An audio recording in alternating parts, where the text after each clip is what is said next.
थैला भर और फेंक किया उधर।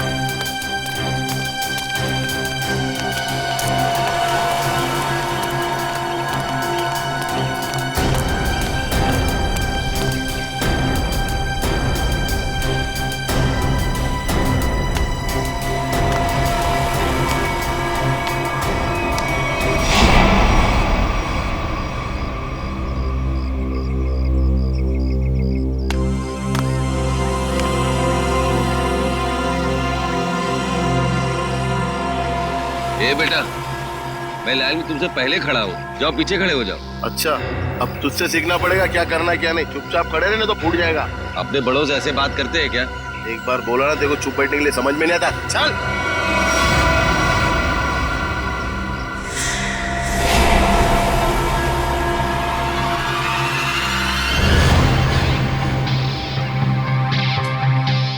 अब ठीक हो ना बाबा? हाँ बेटा, मैं ठीक हूँ। ओ सरंजीत, यहाँ का हीरो। एक काम कर ले, तू इस बुड्ढे की दुख भरी कहानी सुन ले जब तक मैं खाना खा लेता हूँ। ये रोटी दाल।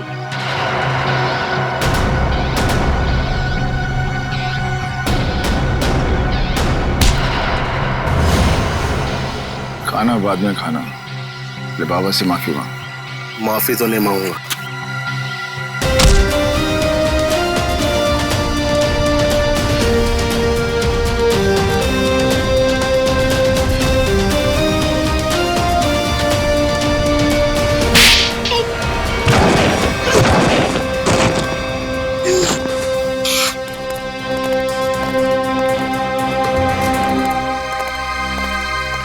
बाबा चलो खाना खा लो। शुक्रिया बेटा।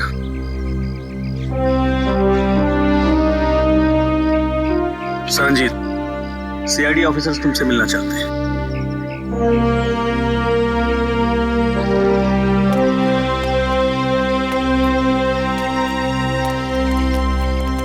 हेलो सरंजीत। Hello sir. आपकी ईमानदारी और अच्छे काम के बहुत चर्चे सुने हैं हमने।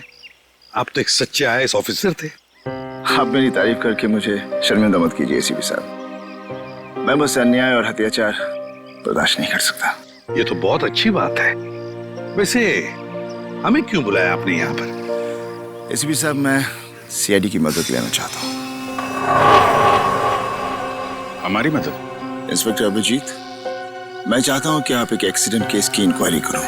Accident case? पर यह तो पुलिस का मामला है। हाँ सरंजीत, एक्सीडेंट के मामले में सीआईडी की क्या जरूरत है? जरूरत है एसीपी साहब, क्योंकि मुझे यकीन है कि ये एक्सीडेंट नहीं, मर्डर है।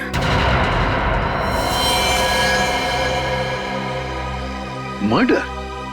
किसका खून हुआ? उसका नाम निरंजन था। मैं उसे बहुत अच्छी तरह से जानता था। मुझे शक है कि किसी ने जानबूझकर उसका मर्डर किया है। मिस्टर सरंजीत, आप हमें पूरी बात अच्छे से बताइए। क्या हुआ क्या था? निरंजन एक सोशल वर्कर था। वो अपनी पोती टीना की मर्डर केस की सच्चाई जानने के लिए सबूत ढूंढ रहा था। उन्होंने जेल में मुझे चिट्ठी भेजी जिसमें लिखा था कि उन्हें असली खूनी का पता चल गया है। वो सबूत लेकर पुलिस स्टेशन जा रहा है। पुलिस तक पहुंचने से पहले ही उसकी मौत हो गई। ओह, तो टीना का खून हुआ था। लोग समझते थे कि टीना ने आत्महत्या की है, लेकिन निरंजन जानता था कि उसका खून हुआ है। इसलिए मैंने उसकी मदद के लिए कार्तिक को भेजा। कार्तिक उससे पहले वहां पहुंचे। निरंजन का एक्सीडेंट हो गया। इसलिए मैं चाहता हूं कि आप लोग ये केस जरूर लें। ठीक है सरंजीत जी, आप चिंता मत कीजिए। हम उन दोनों के खूनियों को जरूर ढूंढ निकालेंगे। थैंक्स। थैंक यू कहने की जरूरत नहीं है सरंजीत। अन्याय और अत्याचार के खिलाफ लड़ना हमारा भी फर्ज है। हम तुम्हारे साथ हैं।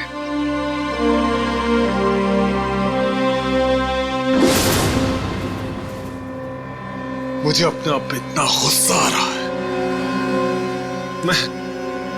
उन्हें बचा नहीं सका सर। देखो कार्तिक, तुमने कोशिश तो की थी। नाकामयाब कोशिश। अगर 5 मिनट पहले मैं पहुंच जाता तो शायद ये खून होने से रोक सकता था मैं। हम तुम्हारे जज्बात समझ सकते हैं कार्तिक। बहुत बुरा लगता है जब हम चाहते हुए भी किसी को बचा नहीं सकते हैं। लेकिन एक बात बताओ कार्तिक, क्या हुआ क्या था वहां पर? उस दिन मैं पुलिस स्टेशन नहीं जा रहा था। मुझे पता था कि निरंजन जी सारे सबूत लेकर पुलिस स्टेशन जाने वाले हैं, लेकिन इंक्वायरी चल रही है सर। अरे सुनो सुनो सुनो, यहाँ पे क्या हुआ? किसी बुजुर्ग इंसान का एक्सीडेंट हुआ है सर।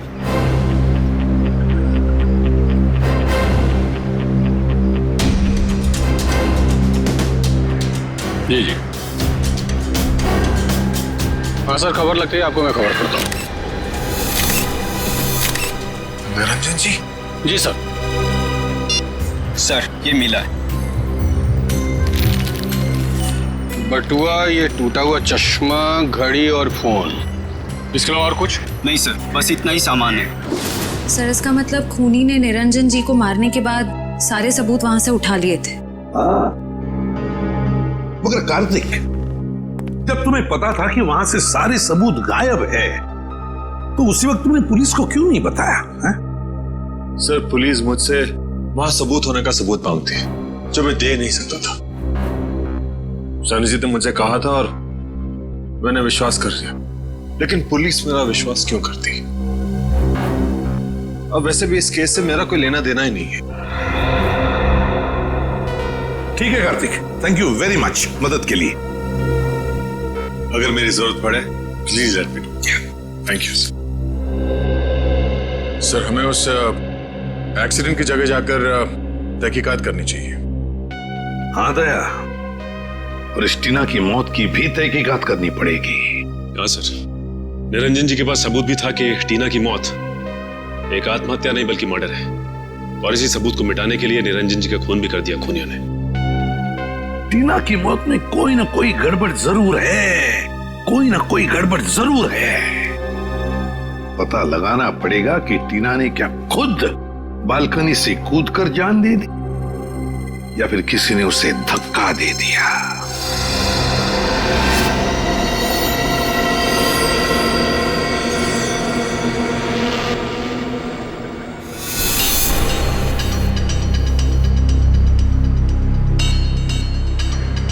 दया,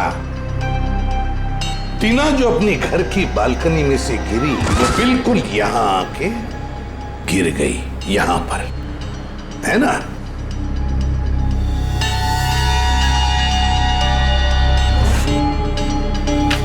एक मिनट दया, तो इस फोटो को देखो, गौर से देखो इस फोटो को। टीना की हथेली पर खून लगा हुआ है, हथेली पर खून लगा हुआ है। मगर दया, जब टीना अपनी बालकनी में से नीचे गिरी तब उसके हाथ खून से दूर थे, दूर। तो फिर टीना की हथेली पर खून आया कैसे?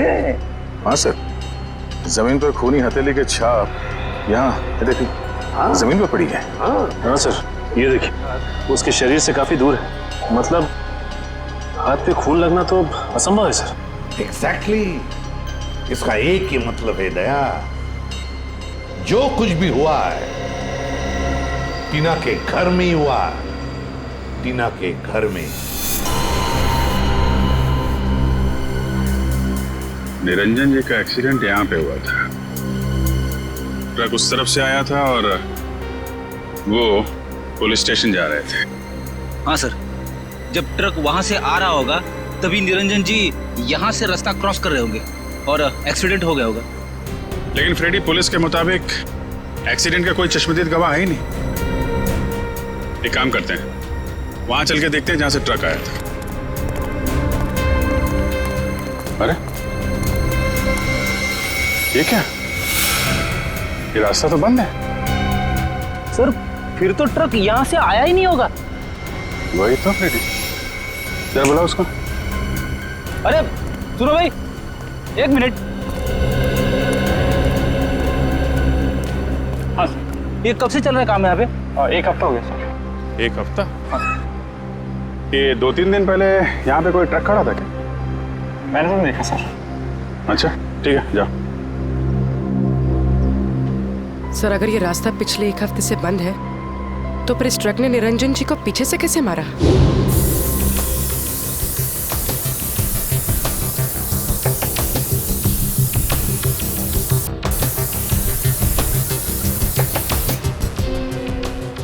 सर, खून का निशान।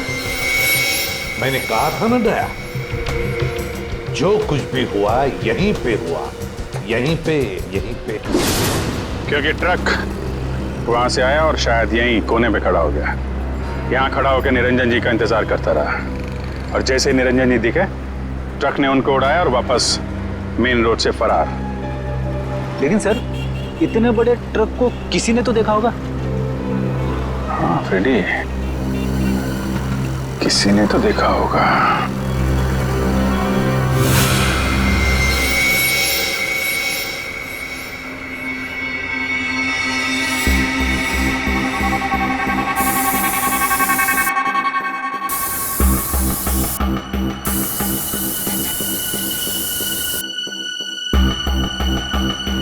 सर, हाँ, ये देखिए सर, वॉल में भी खून के निशान है।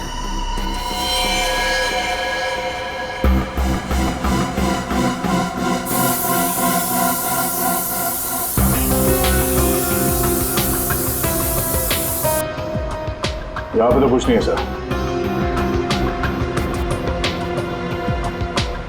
सर, इस तरफ है खून के निशान।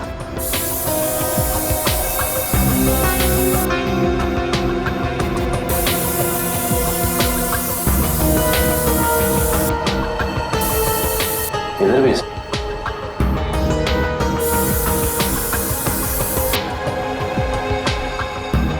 लेकिन सर आगे तो दीवार है। दीवार पर मार के देखो। अच्छा।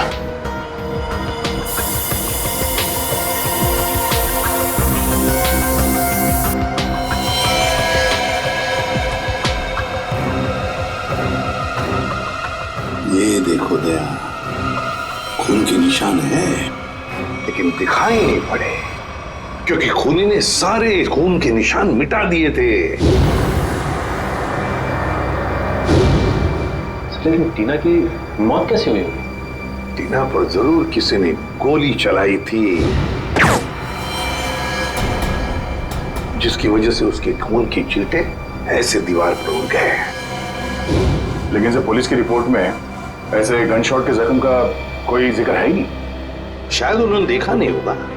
लेकिन सर ये कैसे मुमकिन है कि पुलिस वालों को पता ही नहीं चला कि टीना को गोली लगी? ऐसे हो सकता है सचिन, हो सकता है, क्योंकि काफी साल पहले मेरे साथ भी ऐसे ही हुआ था एक केस में। पर सर टीना की लाश का पोस्टमार्टम हुआ था, तो फिर जिस डॉक्टर ने पोस्टमार्टम किया उसने अपने रिपोर्ट में गोली के बारे में लिखा था नहीं? वही तो। और फिर इसी पोस्टमार्टम रिपोर्ट के आधार पर पुलिस ने मान लिया कि टीना ने आत्महत्या कर ली। इसका मतलब है पोस्टमार्टम करने वाला डॉक्टर भी मिला हुआ था। सर इस निरंजन जी का शक सही था, टीना का खून ही हुआ। हाँ दया, बिल्कुल सही है। सुनिए, जरा एक बात बताइए, जिस दिन टीना की मौत हुई, क्या आप लोग जानते हैं कोई मिलने आया था टीना से, या फिर आप लोगों ने कोई आवाज सुनी हो? जरा याद करना। है?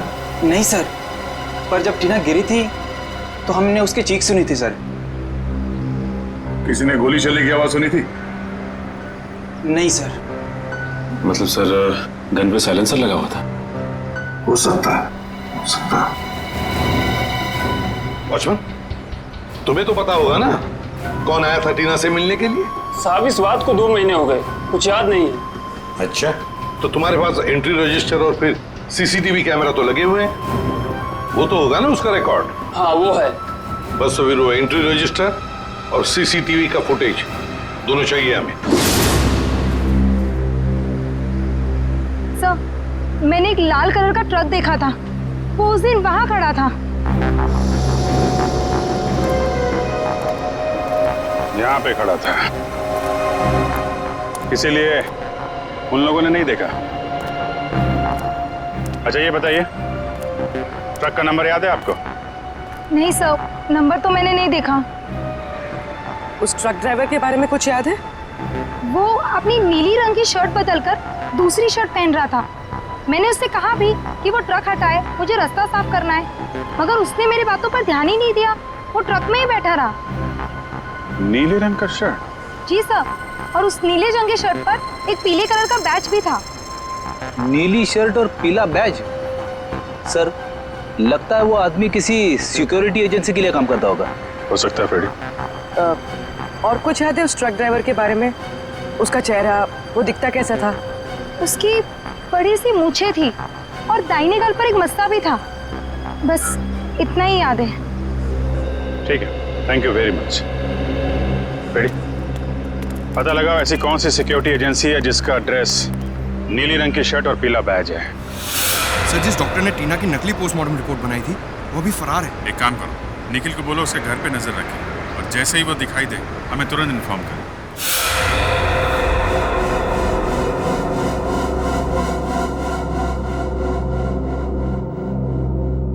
नहीं सर, मैं इसे नहीं जानता। कौन है ये लड़की?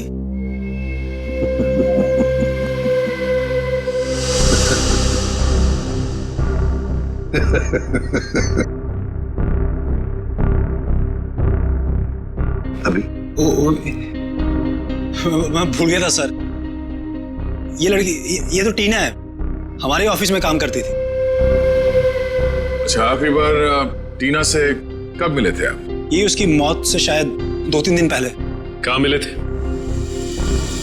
मैं ऑफिस में मिला था सर। सर, वैसे मेरी उससे ज्यादा जान पहचान नहीं थी, हम ऑफिस में ही मिलते थे सिर्फ।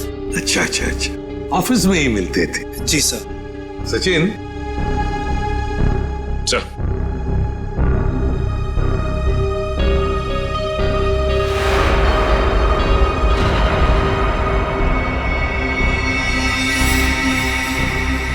वॉचमैन? जी सर। इन्हें पहचानते हो? हाँ साहब, ये इमरान साहब है। टीना मैडम को अक्सर घर छोड़ने आते थे। ये झूठ बोल रहा है सर, ही इज लाइंग। समझ सकते हो। वैसे जिस दिन टीना का खून हुआ उस दिन तुम कहाँ थे? सर, मैं ऑफिस में ही था सर। ऑफिस में थे? जी सर। हाँ, सचिन जरा। सर,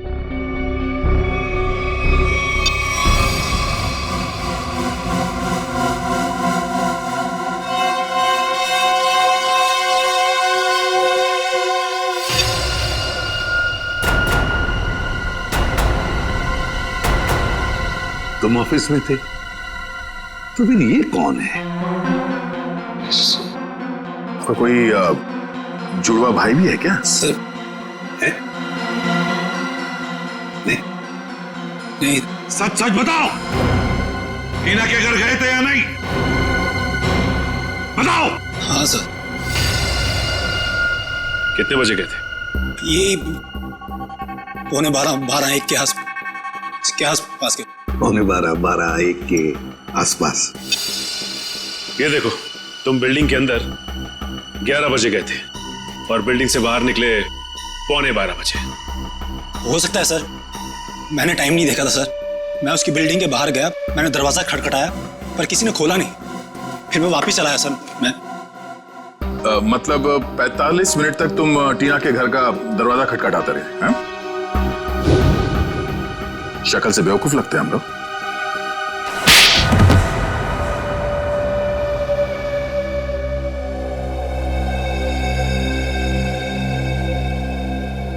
मैंने टीना को मारा था।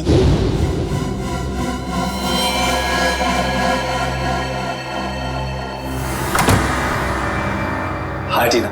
हाय मैं, आओ अंदर आओ।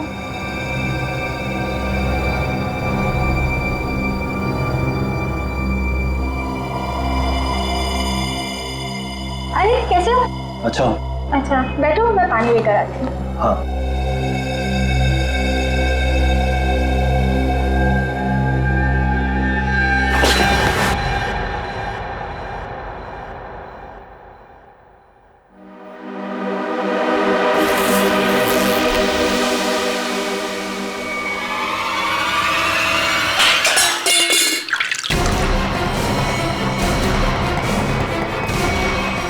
क्या कर रहे हो तुम?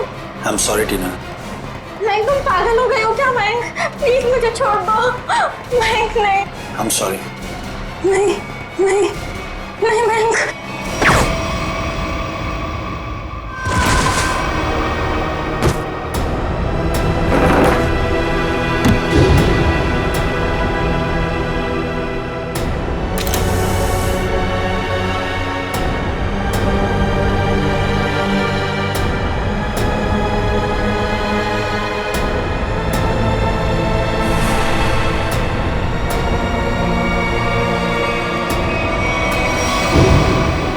ऑफिस के एक सीनियर रिपोर्टर हितेन ने मुझसे वादा किया था कि अगर मैं टीना का मर्डर करता हूं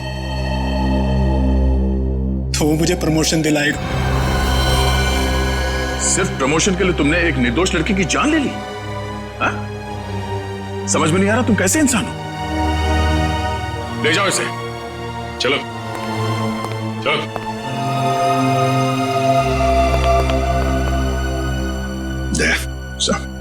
इस सीनियर रिपोर्टर हितेन से मिलना होगा। हितेन सर तो यहाँ नहीं है। तो कहाँ है हितेन? सर पता नहीं, कल उन्होंने अचानक से इस्तीफा दे दिया। इस्तीफा दे दी? आप कौन है? सर मेरा नाम अरविंद है और मैंने आज ही हितेन की जगह ज्वाइन किया है। और आप? मैं नीता हूँ, अरविंद सर की सेक्रेटरी, और इससे पहले हितेन सर की सेक्रेटरी। तो आप ये बता सकती हैं कि हितेन और टीना इनके बीच में कोई झगड़ा वगैरह हुआ था क्या, या कोई अजीब बात घटी थी? हाँ सर, मैंने टीना और मिस्टर हितेन को किसी बात पे बहस करते हुए सुना था। मिस्टर हितेन टीना को कोई प्रोजेक्ट छोड़ने के लिए कह रहे थे। वो उस प्रोजेक्ट में 3 लोगों को एक्सपोज करने वाले थे और टीना बहुत जिद कर रही थी कि वो उन लोगों का पीछा नहीं छोड़ेगी। कौन 3 लोग? सर मुझे उन लोगों के नाम नहीं पता, लेकिन हाँ मिस्टर हितेन को मैंने किसी विनय जी का नाम लेते हुए सुना था। कह रहे थे कुछ बहुत बड़े आदमी हैं और कहा था कि अगर उन्हें ये बात पता चली तो टीना को जान से मार देंगे। विनय? ये विनय कौन है, कुछ मालूम है? नहीं सर। अच्छा ये हितेन कहाँ बैठता था? सर वो रहा हितेन सर का कैबिन। सर हो सकता है हितेन के कंप्यूटर से कुछ पता चल जाए हमें। नो सर, आपको हितेन के कंप्यूटर से कुछ पता नहीं चलेगा। किसी ने उसकी हार्ड डिस्क को जला दिया है। हार्ड डिस्क जला दी? कहाँ है वो हार्ड डिस्क? सर केबिन में। लिया जी। ये सबूत मिटाने की कोशिश कर रहा है। सर ये नहीं।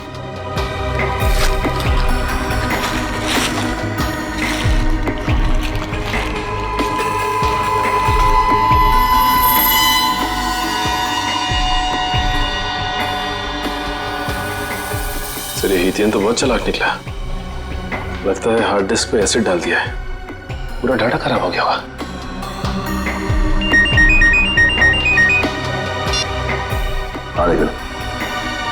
क्या डॉक्टर को पता चल गया? हाँ निखिल, कहाँ है वो डॉक्टर? सर वो सामने चाय की दुकान पे लाइनिंग, रंगीन शर्ट और गमछा डाले हैं, वो है सर।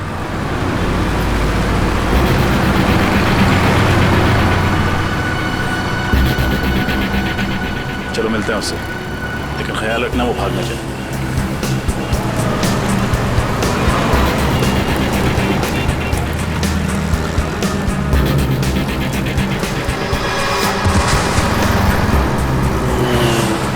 इसे क्या हो गया?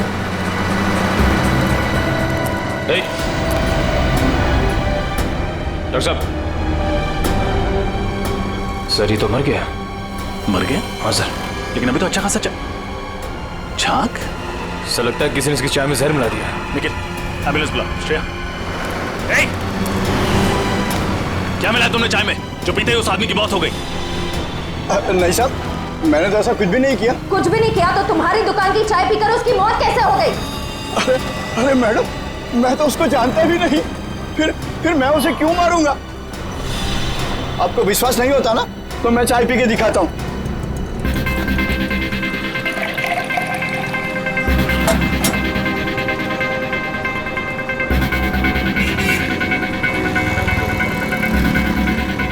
ये देखिए मैडम, हुआ क्या मुझे कुछ, और इन सब लोगों ने भी चाय पी है।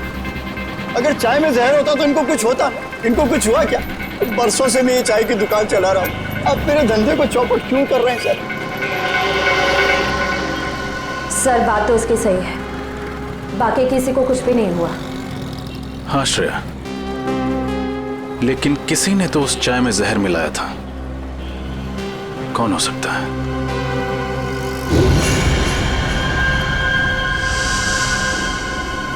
एक सेकंड है, यहाँ पर एक आदमी बैठा अखबार पढ़ रहा था, कहाँ गया वो? कौन सा? उसने काली टी शर्ट पहनी हुई थी, उसके हाथ में बैंडेज था, कहाँ गया वो? मुझे नहीं मालूम साहब। आप लोगों में से किसी ने उसे जाते हुए देखा? हमने तो नहीं देखा। भाग गया। जरूर उसी ने डॉक्टर की चाय में जहर मिलाया था। नाम तो नहीं पता, लेकिन उसकी मूछें हैं और शायद दाहिने गाल पे मसा है। ओह, शायद आप रघु की बात करें। क्या आप रघु को यहाँ बुला सकते हैं? मैम, रघु की ड्यूटी इस वक्त एक दवाई कंपनी में लगी हुई है, वो वहीं होगा। कौन सी कंपनी है? OPEC pharma company sir. Hello, क्या? अच्छा अच्छा अच्छा अच्छा, okay okay, thank you very much. क्या हुआ सर?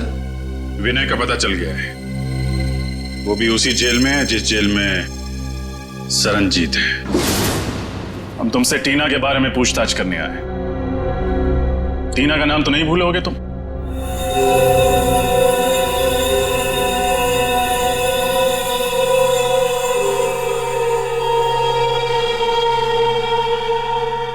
देखो विनय, हम जानते हैं कि तुम्हें सब कुछ पता है। बेहतर होगा तुम हमारे साथ कोऑपरेट करो।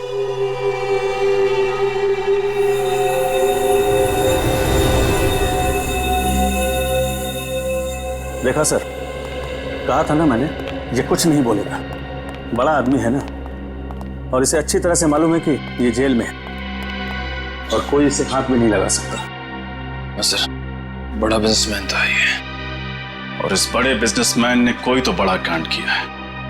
इसका पर्दाफाश टीना करने वाली थी, लेकिन उससे पहले ही उसकी मौत हो गई। लेकिन सर, हमने टीना और उसके दादाजी का केस लिया, ये बात इस जेल से बाहर कैसे गई? सर हो ना हो ये काम जरूर विनय का ही है, क्योंकि जब एसीपी सर सरनजीत जी से मिलने यहाँ आए थे तब शायद विनय यहीं कहीं आसपास मौजूद था।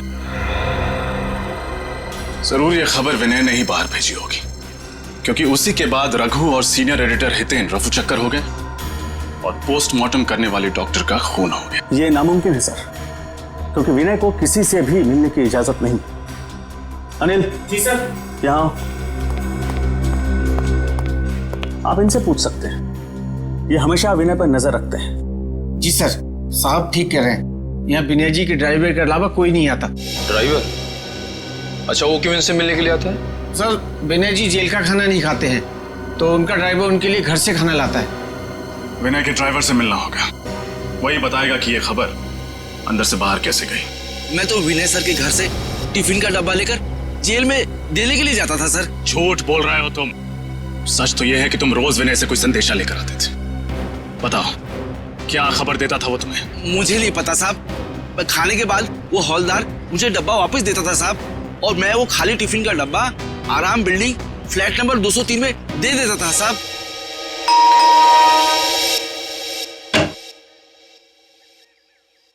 जी, हम सीआईडी से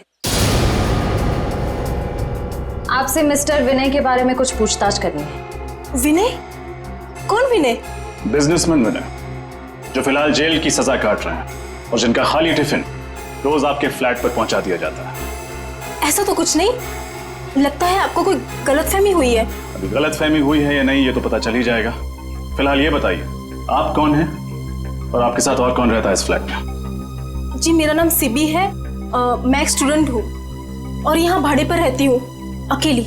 सिबी, क्या हम अंदर आ सकते हैं? नहीं नहीं, मैंने कहा ना, मैं अकेली रहती हूँ यहाँ। अकेली? वो पेन किसकी है?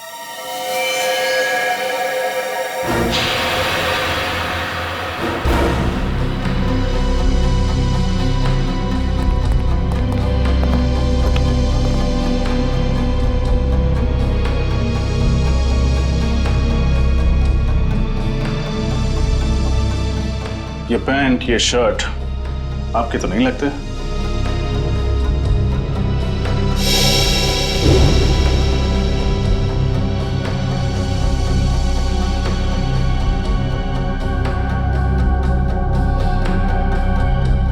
फोटो में ये आदमी कौन है सिबी?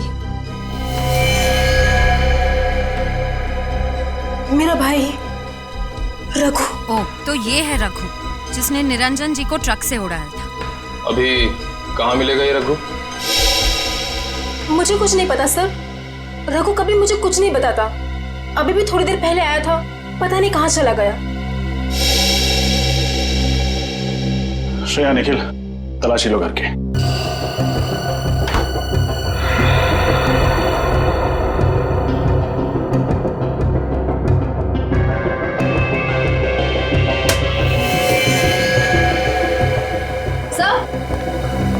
सर अंदर कमरे में ये टूटी हुई सीढ़ी मिली है। किसने तोड़ी है सीढ़ी? है क्या है सीढ़ी में? मुझे कुछ नहीं पता सर। वो कमरा तो रघु का है, शायद उसे ही कुछ पता होगा। ठीक है, जैसे ही रघु का पता चले हमें खबर करना, और कोई होशियारी मत करना क्योंकि हमारी नजर अब तुम पर है।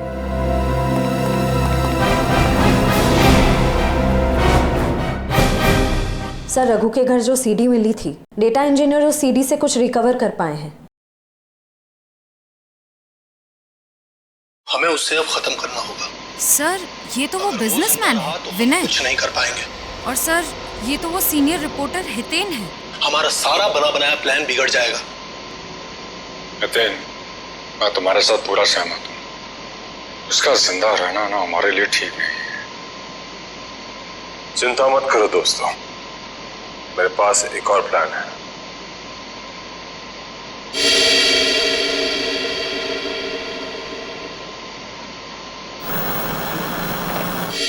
अब ये सारा मामला समझ में आ गया दया। टीना ने इन तीनों की बातचीत सुन ली और फिर उसी बातचीत को उसने रिकॉर्ड भी कर लिया।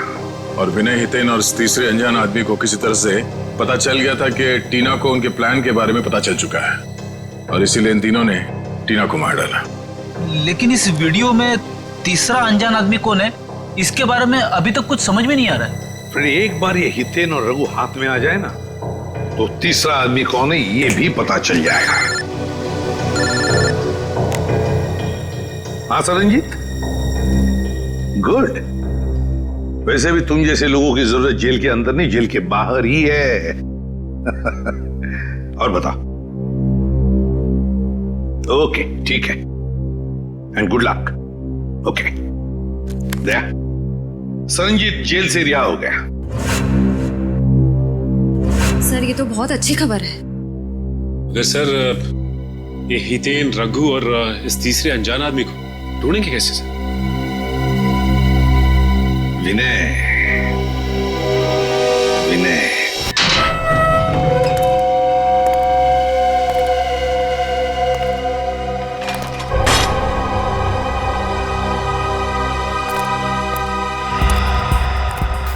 नमस्ते सर। कहाँ चलना सर?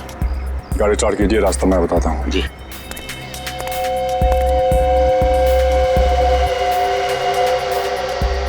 अपना प्लान काम कर गया सर? हाँ भी, ये विनय को भनक भी नहीं लगी कि हमने जानबूझकर उसे जेल से रिहा करवाया है।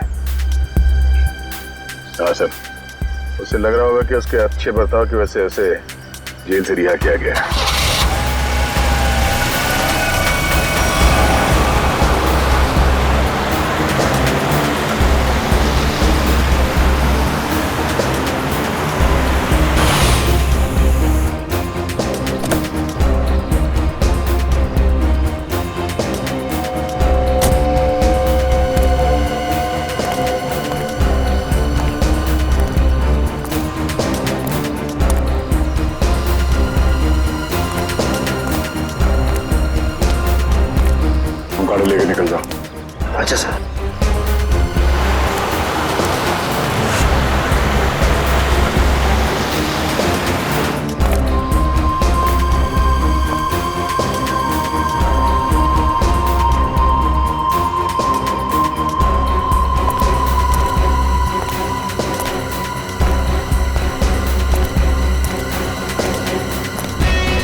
वो तो रघु है। हाँ, अब देखते जाओ, सब एक एक करके आ जाएंगे। हितेन कहाँ है? और रघु? धीरज रखो, सब लोग आ जाएंगे। खाली हाथ तो नहीं आएंगे। रोकड़ा साथ लाने को कहा है ना। रघु, तू जो कुछ भी कर रहा है ना, बहुत गलत कर रहा तू। अच्छा अब तुम हमें बताओगे कि क्या सही है और क्या गलत। तुम लोगों ने जो कुछ भी किया है ना, सब पता है मुझे बताने की जरूरत नहीं, समझे? ऐसा लगता है आपस में बहस हो रही है। हाँ दया, लगता है कोई प्रॉब्लम शुरू हुआ है।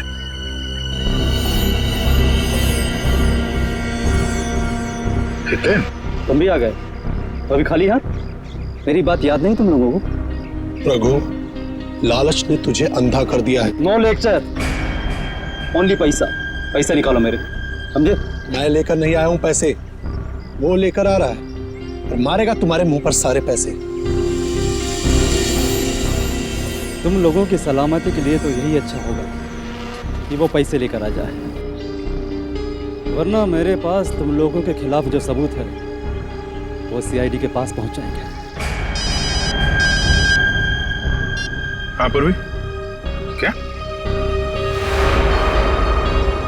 खबर पक्की है? ये चक्कर है। ओके, क्या हुआ? सर, ये ओपेक फार्मास्यूटिकल कंपनी के 3 मालिक हैं, विनय, हितेन और तीसरे का नाम तो चौंकाने वाला है। कौन है?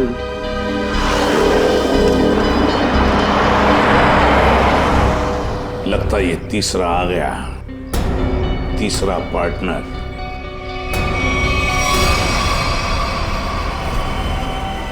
मेरे पैसे दो मुझे और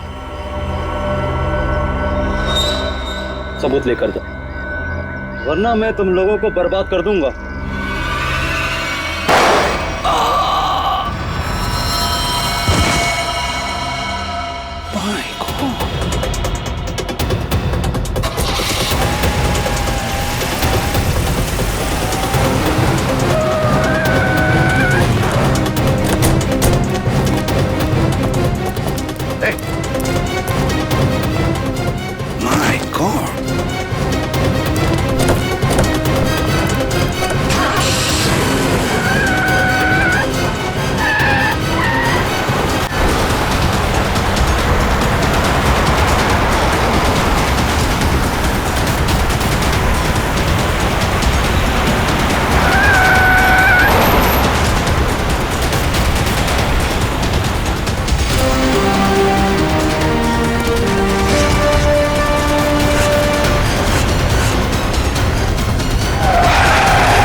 कार्तिक, मैं तुझे अपना दोस्त समझता था।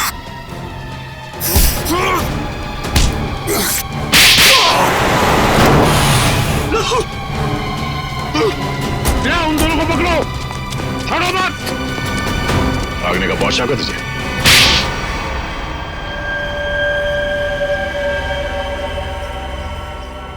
एक दवाई की कंपनी की आड़ में विनय, हितेन और मैं गैर कानूनी काम करते थे और इस बारे में एक गवर्नमेंट ऑफिसर को पता चल गया, इसीलिए हमने उसे खत्म करने का फैसला किया। लेकिन टीना को हमारे इरादों के बारे में पता चल गया, इसीलिए तुमने उसे भी मार डाला? हाँ, हमने उसे समझाने की बहुत कोशिश की और वो हमारी बात सुनने के लिए तैयार ही नहीं थी। बंदी थी, बहुत तेवर दिखाती थी वो लड़की। आत्महत्या का रूप देकर तुम लोगों ने टीना का खून कर दिया, लेकिन टीना के दादाजी निरंजन को तुम लोगों के खिलाफ सबूत मिल गए और इसलिए तुम लोगों ने उन्हें भी मरवा दिया। तुम लोगों ने अपने साथी रघु, उसे भी मार दिया और उस डॉक्टर को भी जिसने गलत पोस्टमार्टम रिपोर्ट बनाई है। एक झूठ छुपाने के लिए तुमने कितनी जाने ली। जी करता है कि यहीं काट दूं तुम लोगों को। इन तीनों को तो फांसी होगी सरनजीत, तीनों को फांसी ही होगी। ले जाओ इन्हें।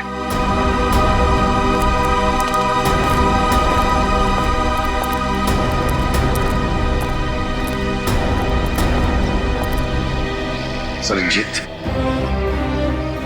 अगर तुम सच्चाई के लिए लड़ाई शुरू नहीं करते, अन्याय के खिलाफ आवाज नहीं उठाते, तो ये नामुमकिन था।